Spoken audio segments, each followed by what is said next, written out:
Hi, it's Sam Tolbert, Sound of Joy Music Services, and we're back with a dual lesson today. A viewer request for a short that I posted some months ago, and a continuation of 10 things church pianists should practice. Number 5, hymn playing. Now, I know hymns are for a lot of musicians of this current generation is a taboo. No one wants to play a hymn because it's old timey. It's from an era in which is not current.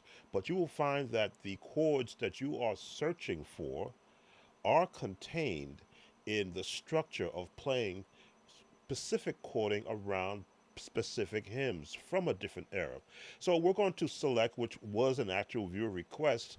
There's something about that name in the key of E flat. Let me continue.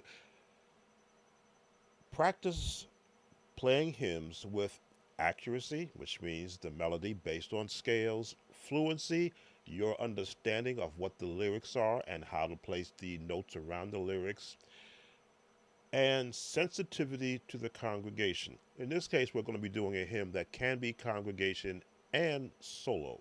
Focus on smooth transitions between verses and maintaining a steady tempo. Now, that will, of course, depend upon the atmosphere of how the hymn is being presented. Chord progressions. Work on common chord progressions. Now, the 1, 4, 5, 1, or the 2, 5, 1. Those are all basic standard chords that you could place around generally any hymn. Improvising with these helps with playing by ear, or by hearing, as I say, and accompanying singer or singers. So there's something about the name is the viewer request for a breakdown. So I said, let me just do that and show the chording that will be done around it. Now I gave you the lyrics because a lot of musicians really have to accept the fact that hymn lyrics have a meaning behind them. And then you can form your chords based upon the context of those lyrics. Key of E flat. Now, if you know anything about any of my videos, I'm big on practicing the scales. Not just from a standpoint of let's just practice it to get it out of the way, but let's hear what in those scale notes, the generic chords or the standard number system chords, and where our melody is going to be found. So,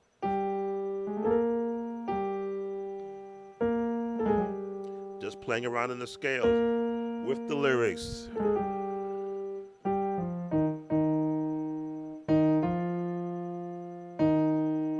So now, if you don't have a hymn book in front of you, which is a lot of musicians don't have a hymn book handy, again, I'm going to stress that you invest in yourself. Get a hymn book. You will find that this song is number 301 in the hymnal. A tremendous guide for helping you to understand the placement of the scale notes in regards to lyric or sung lyrics.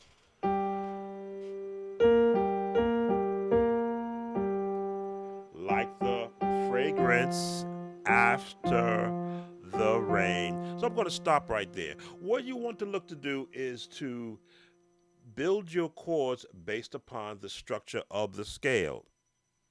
In the 1. Now you may want to stay in the 1 or change it to a 2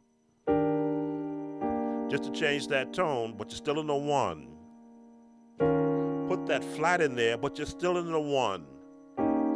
3 chords in the 1.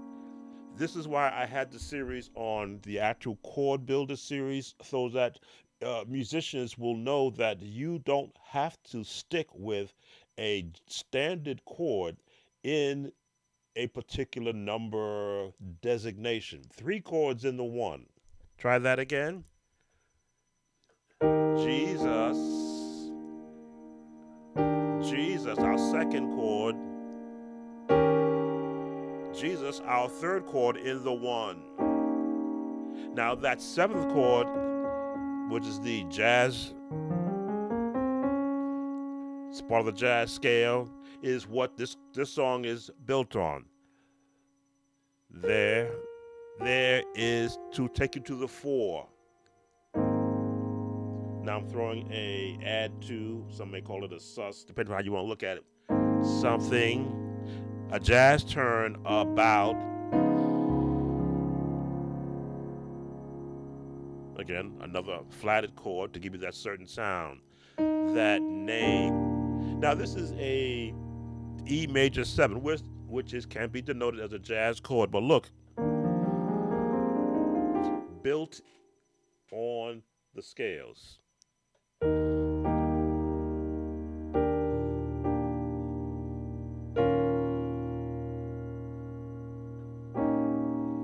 I like this turn.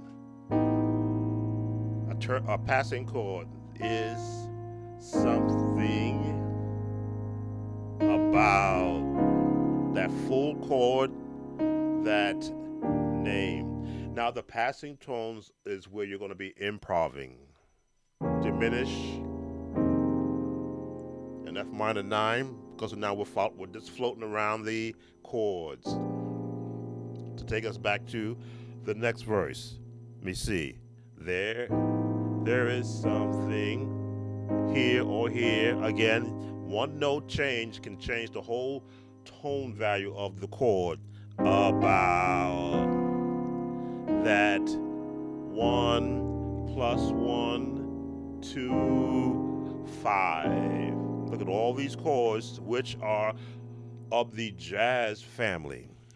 Master. No, I love making this change to the 7, Savior, to take me to the 6. A little tension there. Jesus. Like the fragrance. Now again, you see the melodies at the top, which is our scales. After. Now you can go straight to the 5 if you want, but you can go also to the flat 7. We'll go to the 5. And resolve it. Back to the top. Jesus. Repeat. Now we're going to change our chord just a bit. A straight D flat chord. 6. Let all heaven.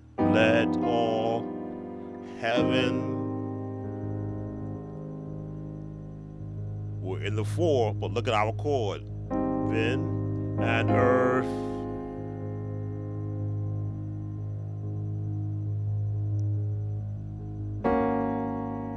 To take us to the 3 with a 7th on the 3, which is a G, 7th, G7. What happens in this sequence? If the circle of 4s, a C chord or a 6 chord is what's coming up. In this case, we're going to do a 6 chord, but in the major. Kings. This is how the song is written in a jazz format. And diminished chord, kingdoms. Back to the 2, but a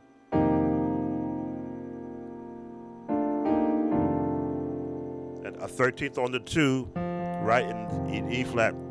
But there's something, here we go back to that D9, about, or something. There it is. Little jazz feel. That name. So, chords in support of the melody is what I instruct in. Find the scales, have a good working palette of chords, and then of course you have progressions that you can add around the chords too. If you're going to be attaching the chords to a hymn, you're not limited to the standard 1, 4, 5. Every now and then throw a 6 chord in there to sort of give it a little bit of a change of pace. But look for all the alternative chords which support the melody line. Now we've got our singer in the background. This is why I wanted to do this lesson. I actually programmed one of my AI singers to sing for us. And we're going to stop it every now and then to show you the placement of chords without having to play the melody. Yes, the melody will play a part in the overall structure of that chord, but you want to be able to float around it. So let's pull up our singer, and we'll show you some of the chords that we can put around there. Jesus, Jesus, Jesus. There's just something about that name. I'll walk up. Master, My chord. Savior, Jesus, like the fragrance after Straight on the fire. rain. Let's stop that right there. So now you can see that I am still in the melody, but my chords are now giving space for a vocalist, or be a congregation, or be a actual instrumentalist, and I am floating around.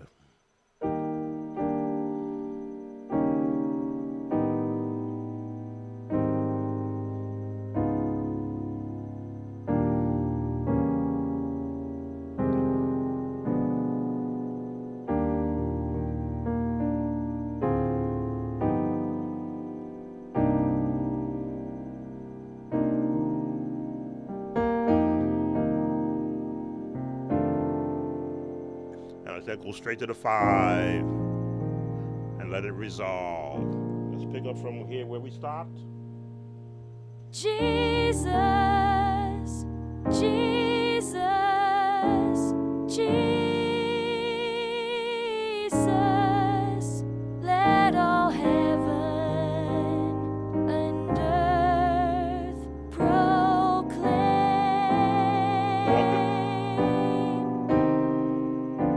Kings and Diminished chord. kingdoms will all pass away, but there's something about that name. So you can change up.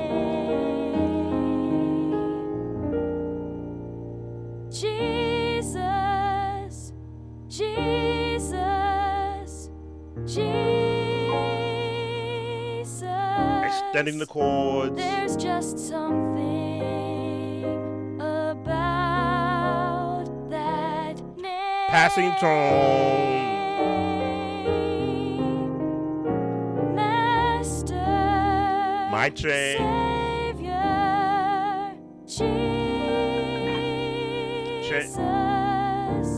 like the fragrance after the rain. Changing the chords.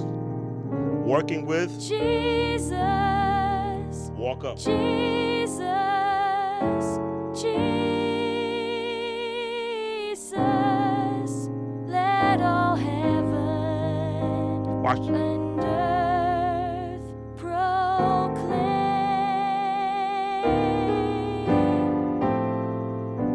Kings and kingdoms will all pass away, but there's something about that name. Thank you, Solaria. So, as you can see, a hymn, when the musician chooses to apply several genres of chords, the traditional, the jazz, the classical. Like by classical, when I went this turn,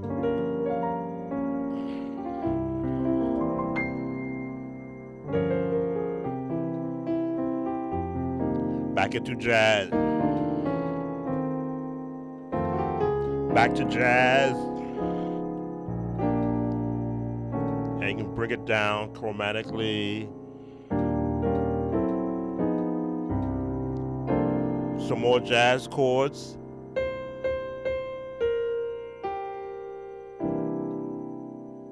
supporting the melody.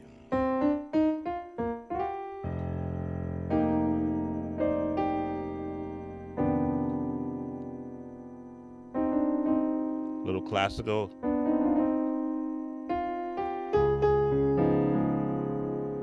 Gotta know where the notes are.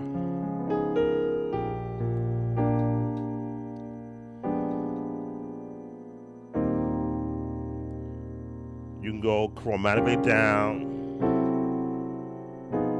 Kings and kingdom.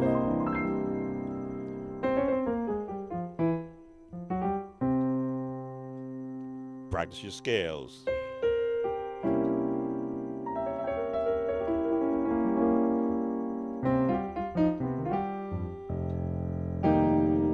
All pass away, but there's something. It could be this here, or fill it out to fill out all the tones. About little jazz turn. Arpeggios are broken scales. That name, and on the 6th. Sam Tobin, Sound of Joy Music Services. As always, if you enjoy these videos and you're not a subscriber, consider subscribing to our channel. We have more videos coming in this format to help assist our musicians with becoming the best musician they could possibly be. Give us that thumbs up, put the thumb in the right correct place. Hit that notification bell so that you can be alerted when the next video comes up. And as always, leave a comment. Take care and see you on the next video. Bye now.